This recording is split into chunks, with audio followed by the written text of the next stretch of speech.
El misterio de la iniquidad. El apóstol Pablo, en su segunda carta a los tesalonicenses, predijo la gran apostasía que daría como resultado el establecimiento del poder papal. Declaró que el día de Cristo no vendría sin que antes venga la apostasía y se manifieste el hombre de pecado, el hijo de perdición, el cual se opone y se levanta contra todo lo que se llama Dios o es objeto de culto, tanto que se sienta en el templo de Dios como Dios, haciéndose pasar por Dios. Y más adelante advirtió a sus hermanos acerca de que ya está en acción el misterio de la iniquidad. Ya en aquella época vio cómo se introducían subreptícitamente en la iglesia los errores que habrían de preparar el camino para el desarrollo del papado. Poco a poco, al principio con cautela y en silencio, y más tarde en forma más abierta, el misterio de la iniquidad llevó a cabo su obra engañosa y blasfema, y aumentó su fortaleza para lograr el dominio de las mentes de los hombres. Casi imperceptiblemente, las costumbres paganas se introdujeron en la iglesia cristiana. El espíritu de transigencia y conformidad fue restringido por un tiempo por causa de la fiera persecución que sufrió la iglesia bajo el paganismo. Pero cuando la persecución cesó y el cristianismo entró en las cortes y los palacios de los reyes, la iglesia puso a un lado la humilde sencillez de Cristo y los apóstoles para adoptar la pompa y el orgullo de los sacerdotes y gobernantes paganos, y en lugar de los mandamientos de Dios puso teorías y tradiciones humanas. La conversión nominal de Constantino a principios del siglo IV causó gran regocijo, y el mundo, recubierto con el manto de la justicia, se introdujo en la iglesia. De allí en adelante la obra corrupta progresó rápidamente. El paganismo, vencido en apariencias, fue realmente el vencedor. Su espíritu dominó a la iglesia. Sus doctrinas, ceremonias y supersticiones llegaron a formar parte de la fe y el culto de los profesos seguidores de Cristo. Esta mezcla de paganismo y cristianismo dio como resultado el desarrollo del hombre de pecado predicho en la profecía, que habría de oponerse a Dios y exaltarse sobre él.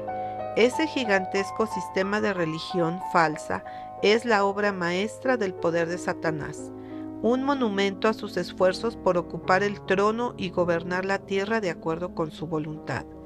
Con el fin de obtener ventajas y honores mundanos, la Iglesia procuró el favor y el apoyo de los grandes hombres de la tierra, y al rechazar de ese modo a Cristo, fue inducida a rendir lealtad al representante de Satanás, es a saber, al obispo de Roma.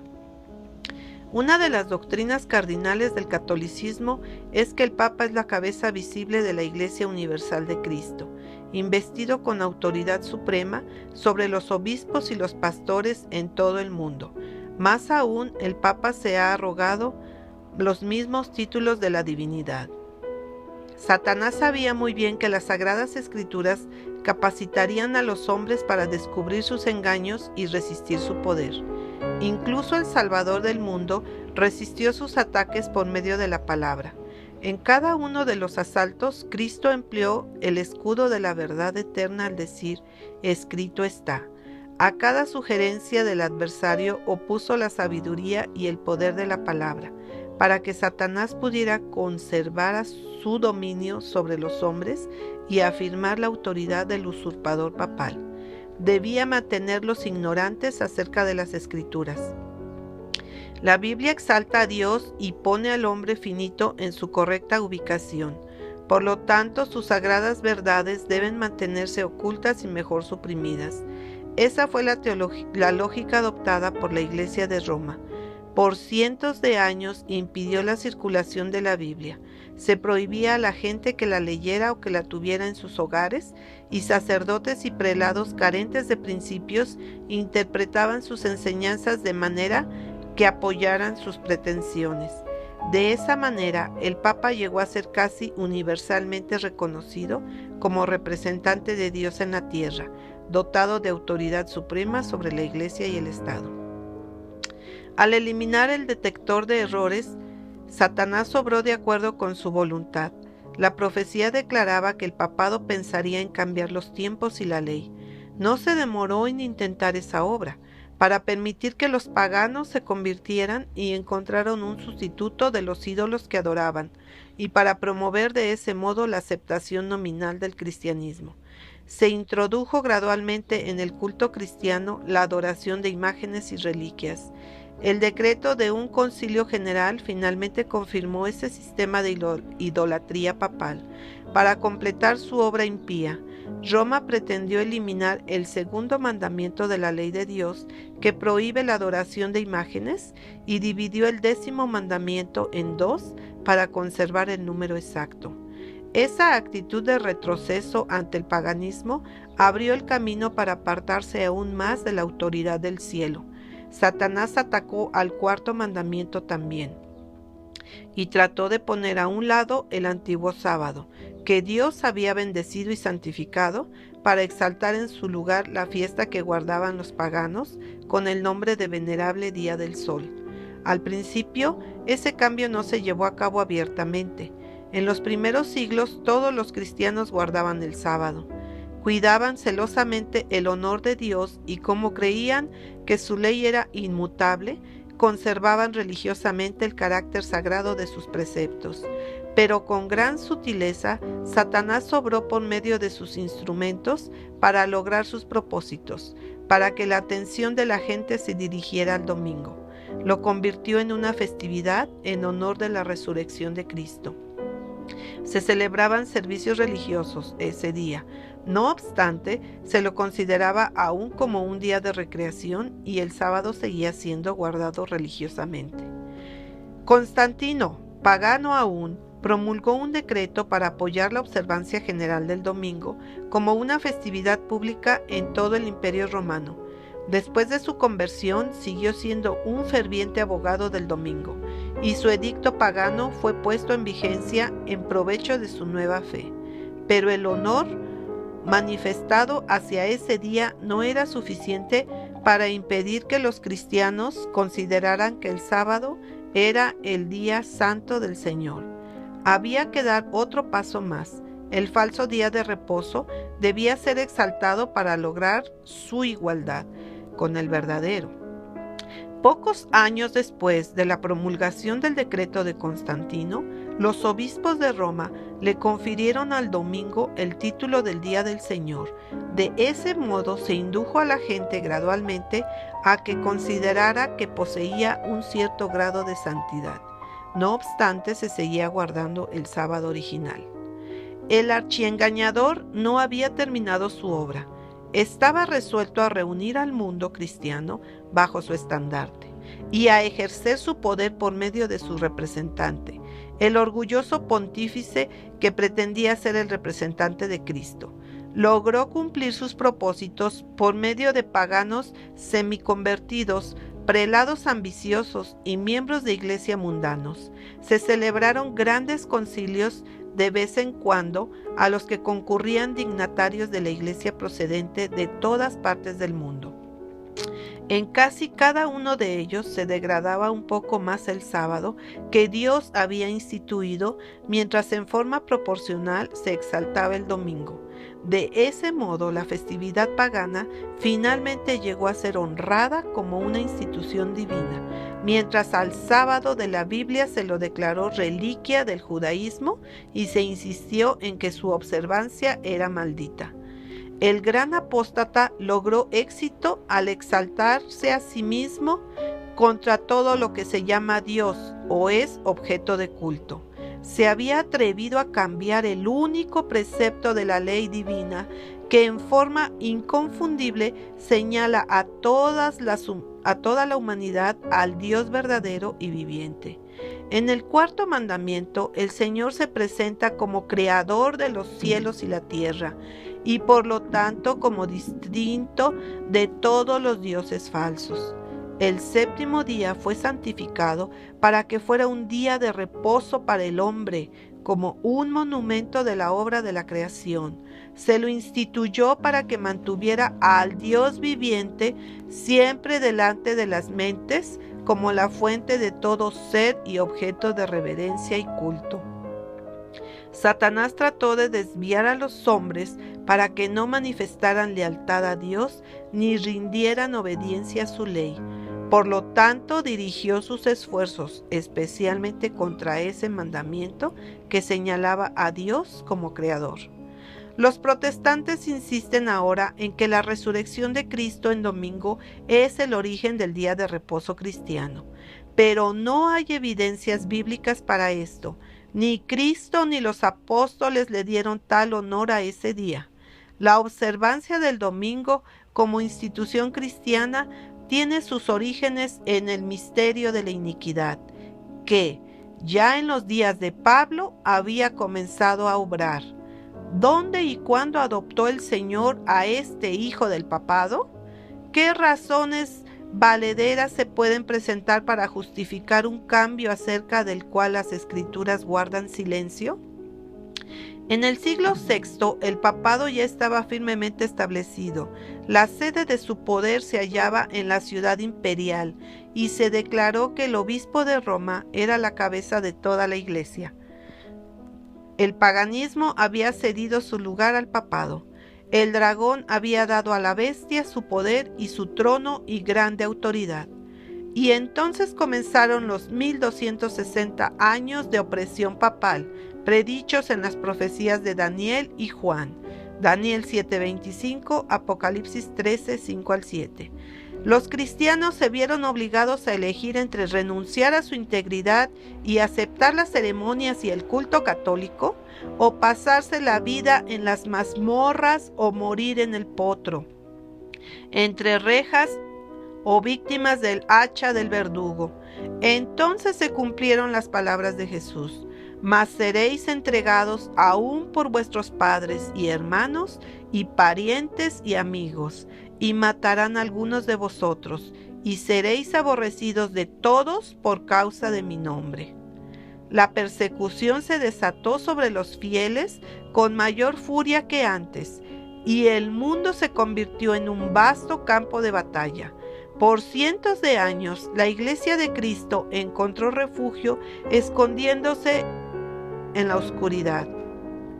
Así dice el profeta: y la mujer huyó al desierto, donde tiene lugar preparado por Dios para que allí la sustenten por 1260 días. La Edad Media. La ascensión de la Iglesia Católica al poder señaló el principio de la Edad Media. A medida que su poder aumentaba, las tinieblas se hacían más intensas. La fe se trasladó de Cristo, su verdadero fundamento, al Papa de Roma. En lugar de confiar en el Hijo de Dios para obtener el perdón de los pecados y la salvación eterna, la gente recurría al Papa y los sacerdotes y los prelados en quienes éste delegaba su autoridad.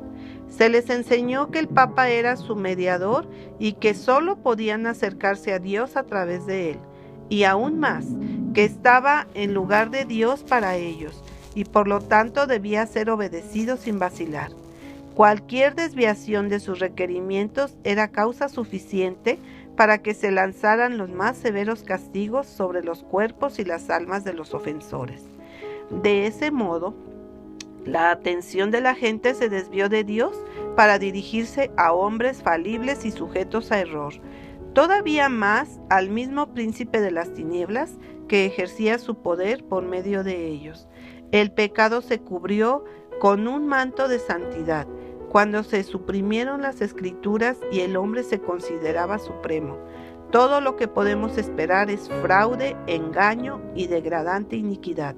Con la elevación de las leyes y tradiciones humanas se manifestó la corrupción que siempre resulta cuando se pone a un lado la ley de Dios.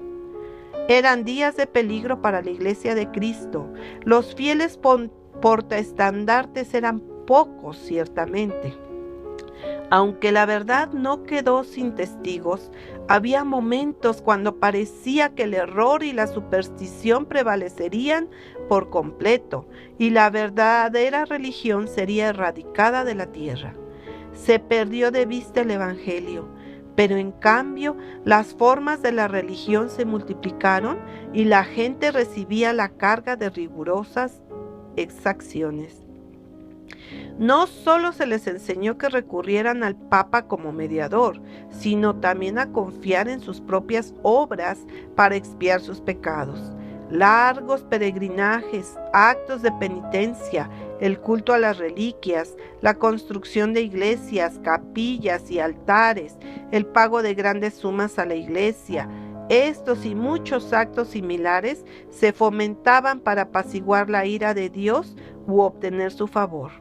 Como si Dios fuera hombre que se enojara por nimiedades, o a quien se puede pacificar con ofrendas y penitencias. Los siglos subsiguientes fueron testigos de un constante aumento del error en las doctrinas enseñadas por Roma. Aún antes del establecimiento del papado, las enseñanzas de los filósofos paganos habían recibido la atención de la Iglesia y habían ejercido influencia sobre ella. Muchos que profesaban estar convertidos seguían aferrados a sus dogmas paganos y no solo continuaban estudiándolos ellos mismos, sino que instaban a otros a hacerlo como un medio de ejercer más influencia sobre los paganos. De ese modo se introdujeron graves errores en la fe cristiana. Entre ellos sobresale la creencia en la inmortalidad natural del hombre y en el estado consciente de los muertos. Esta doctrina constituye el fundamento sobre el cual Roma estableció la invocación de los santos y la adoración de la Virgen María. De ella surgió también la doctrina errónea del tormento eterno para los que finalmente resulten impenitentes, que fue incorporada bien al principio de la fe católica. Después se preparó el camino para la introducción de otra invención pagana, que Roma denominó purgatorio, y que se empleó para aterrorizar a las multitudes crédulas y supersticiosas. Mediante ese error se afirma la existencia de un lugar de tormento en el cual las almas de los que no han merecido la condenación eterna sufrirán un castigo por sus pecados, después del cual, una vez librados de toda impureza, serán admitidos en el cielo. Otra invención más se necesitaba para que Roma pudiera aprovecharse de los temores y vicios de sus adherentes. Fue provista por la doctrina de las indulgencias. Se prometía total remisión de pecados pasados, presentes y futuros, y la liberación de todas las sanciones y penalidades en que se incurriera a los que se alistaban en las guerras del pontífice para extender sus dominios temporales y castigar a sus enemigos, o para exterminar a los que se atrevían a negar su supremacía espiritual. También se enseñó a la gente que mediante el pago de ciertas sumas de dinero a la iglesia podía librarse del pecado y salvar también las almas de sus amigos fallecidos que se encontraban confinados en medio de las llamas del tormento. Mediante esos procedimientos, Roma llenó sus cofres y sostuvo la magnificencia, el lujo y el vicio de los pretendidos representantes del que no tenía dónde reclinar la cabeza. El rito bíblico de la Cena del Señor fue reemplazado por el sacrificio de la misa. Los sacerdotes católicos pretendían que mediante sus ceremonias podían convertir el pan y el vino en el verdadero cuerpo y la verdadera sangre de Cristo. Con presunción pretendían disponer abiertamente de poder para crear a su Creador. Se requería que todos los cristianos, so pena de muerte, manifestaran su aceptación de ese terrible error que ofende al cielo. Los que rehusaban eran entregados a las llamas. El mediodía del papado fue la medianoche espiritual del mundo. Las sagradas escrituras eran casi desconocidas, no solo por la gente, sino por los sacerdotes también. Tal como los fariseos de la antigüedad, los dirigentes católicos aborrecían la luz que habría puesto en evidencia sus pecados. Con la ley de Dios, la norma de la justicia, fuera de quicio, ejercieron un poder ilimitado y practicaron el vicio sin restricción alguna. Prevalecían el fraude, la avaricia y la lascivia. No había crimen que no se cometiera para obtener riquezas o escalar posiciones. Los palacios de los papas y los prelados eran escenarios de libertinaje más degradante. Algunos de los pontífices reinantes cometieron crímenes tan repugnantes que los gobernantes seculares trataron de deponer a esos dignatarios de la Iglesia como monstruos demasiado viles para ser tolerados sobre el trono. Por siglos no progresaron la ciencia, las artes ni la civilización. Una parálisis moral e intelectual se apoderó de la cristiandad.